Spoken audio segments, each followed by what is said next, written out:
Hello, it's Ricardo and welcome back to one of the last videos I'll be doing on Elite Dangerous Horizons. But don't worry, Elite Dangerous Odyssey will be with PC players very shortly. But for the new disconcerting commander, is getting into Elite Dangerous X, insert name here, going to be a worthwhile event? And what have I found out over the past 6 years that I've been playing Elite Dangerous and its variations and updates and DLC that have been added to the game? Well, let's take a look and find out. Well, straight away, commanders will be able to marvel at the sheer scale of what Elite Dangerous, insert name here, is actually all about. It's always been about forging your own path. The lone wolf, flying around the galaxy, basically doing what you want. You can be a trader, you can be into combat, you can be an explorer, you can be a smuggler, you can run drugs, or you can be a mineral hauler or material hauler. You can explore Guardian sites, Thargoid sites, ancient ruins. You can really go out there and do what you want. The galaxy contains over 400 billion planets and is supposedly meant to mirror our own galaxy. In regards to that, you can fly past Sol. You can fly past the moon once you've got access. And go to other such amazing and legacy planets such as Ridequat, Lave, Lasiti, Disco. All these planets which were in the original games.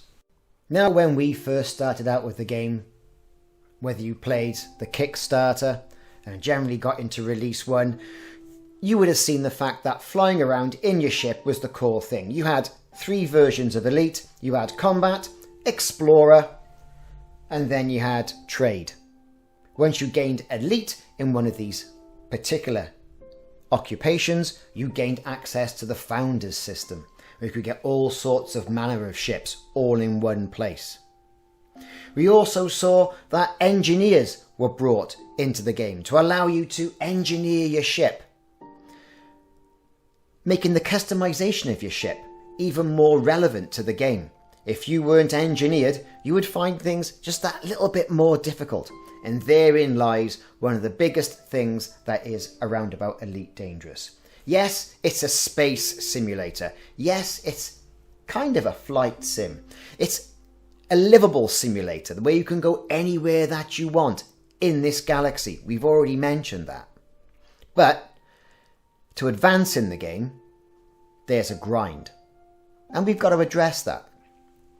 If you want materials to engineer your ship, whether that be standard materials, data, materials dropped by NPCs or other players as you destroy them in this cutthroat galaxy, which is Elite Dangerous, there is going to be an element of repetition. Do this so many times to gain this amount of material. And the same is throughout the game, even from its core aspects, its foundational aspects. If you want many, then deliver X amount of cargo from A to B. Do that multiple times. You may have enough money then to upgrade from your standard start-out ship to something a bit bigger. Get something a bit bigger, you can carry more cargo, have bigger weapons, survive longer in combat, carry more cargo, jump further, explore more. And this in essence is the game.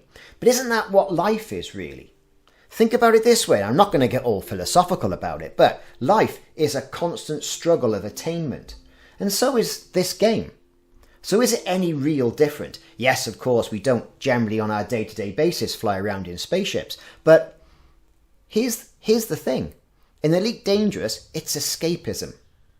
But it's familiar escapism. Now, there is, to every argument, a counter-argument. Some might say, well, go into a Guardian site, for example, and repeatedly going through a process 10 times just so you can get a blueprint and enough materials to engineer for a Guardian frameshift drive, for example, right, is a bit repetitive. But that's the nature of the beast. And if you want to survive longer, it's play to win And that's what games are really all about. Now, we would have marvelled over some of the scenery outside of the bubble as well in Elite Dangerous. And the bubble we mean is the core systems. The further explorers go, the more fantastic and visually stunning the graphics are. Different stations you can get. And with Elite Dangerous Odyssey, we're going to get even more dynamic and procedurally generated environments to visit. On foot, in our SRVs, in our ships. All updated now for the 21st century. And this latest iteration of the game. The purpose of going out there and exploring the galaxy in your ship, again, is accentuated by additional engineering, where you can jump further, have lighter components, really strip down your ship to get even some of the base ships up to 70 light years. Jump range for explorers is all important, and that has been accentuated as well by the use of fleet carriers, these big mobile support ships that have been put into the game, let's face it, quite recently. Now love them or hate them, think they're more of an additional grind or a second job, that's up to you. But you can jump 500 light years by effectively doing nothing. All you've got to do is make sure you've got enough money to run that fleet carrier, and you've got enough tritium to fuel it, and you're away. And it certainly makes some of the community goals that are all over the galaxy a little bit more easier and palatable to stomach. How these will shape up with Elite Dangerous Odyssey is yet to be seen. The purpose of exploration and gaining materials from certain sites is going to be accentuated in Elite Dangerous Odyssey with the implementation of the sampler and the Artemis suit. This is going to go through a few changes, but you can see the graphical enhancements that are going to be brought into Odyssey compared to what we had with Elite Dangerous and Elite Dangerous Horizons. This will probably bring a better aspect into exploration into the game. There'll be some who can't be bothered, but some will be out there exploring and finding the wonders that the devs have put into the game, and hopefully this will evolve over the game's lifespan. Now it's not all just about trundling around a dark planet or a forgotten base. The ability to get out and walk around is going to be a key aspect to enjoying additional dimensions of this game. I've played this game a lot, I really have, and it's a game I keep bouncing back to. Whether I go and play Subnautica or Battlestar Galactica or some of the other games I've got on my channel, I always tend to come back to Elite Dangerous and its ilk of games. It's a rebound game, and I've said this before, but it's a game that keeps drawing you back in, providing Frontier constantly follow a roadmap to help the game evolve, and there's no reason to suggest that they won't. Given this new iteration of Elite Dangerous Odyssey, the game will evolve and continually evolve over the next couple of years, giving us a really good in-game experience. Now, in regards to the experience, we as commanders, players of the game, members of the community, are exceptionally passionate about this game. This is always seen whenever there's a new update. There's always a naysayer. There's also pro-Frontier developments and what they've done, and there's always people who join in the middle. It is a game, and if we invest so much time into it, we want the game to be as best as it can be. With Odyssey, during the alpha, we've also seen that Frontier developments are also listening to the community and tuning the game in regards to feedback. Now there is always things that Frontier want to do themselves, and it's their game, and really, even though we part with our money for the licensing agreement, we do play at their leisure.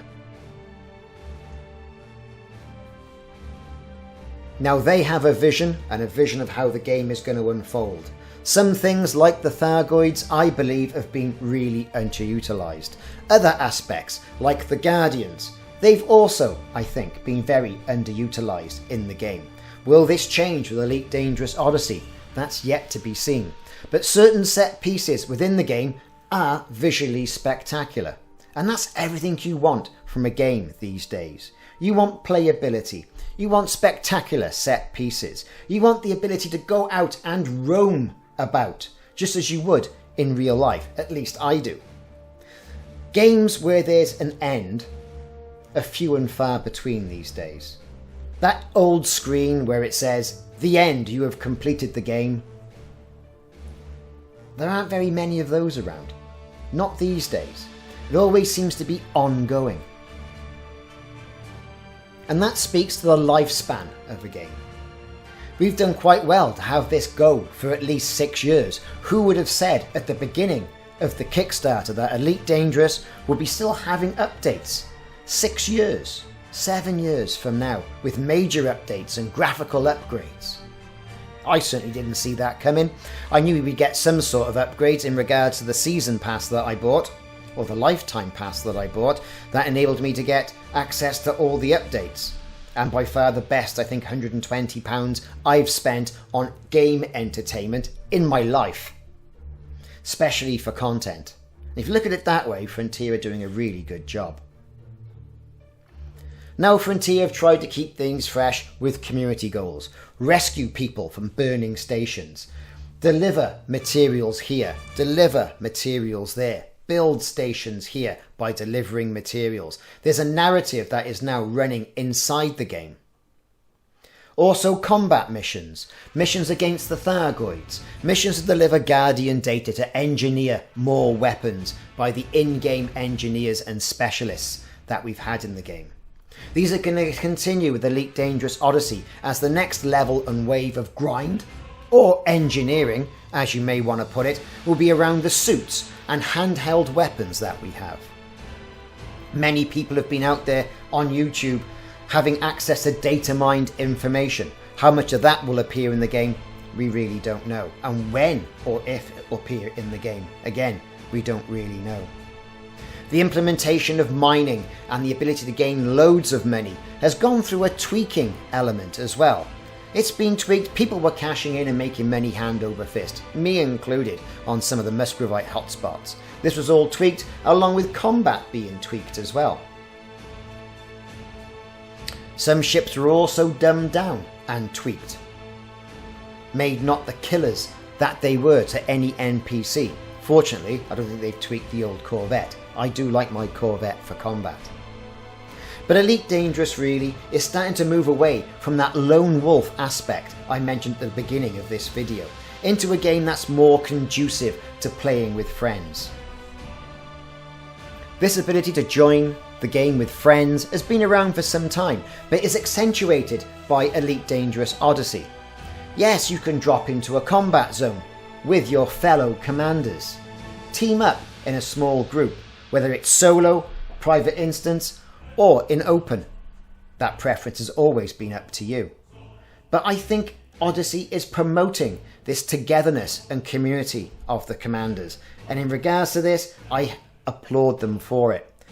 It's been an aspect of the game I've never really explored before, because I grew up in a time when getting on the internet meant paying money to get online with the modem and making sure nobody else picked up the phone to speak to your nan or your Auntie Doris. Therefore, the solo campaigns of a game were always more appealing to me.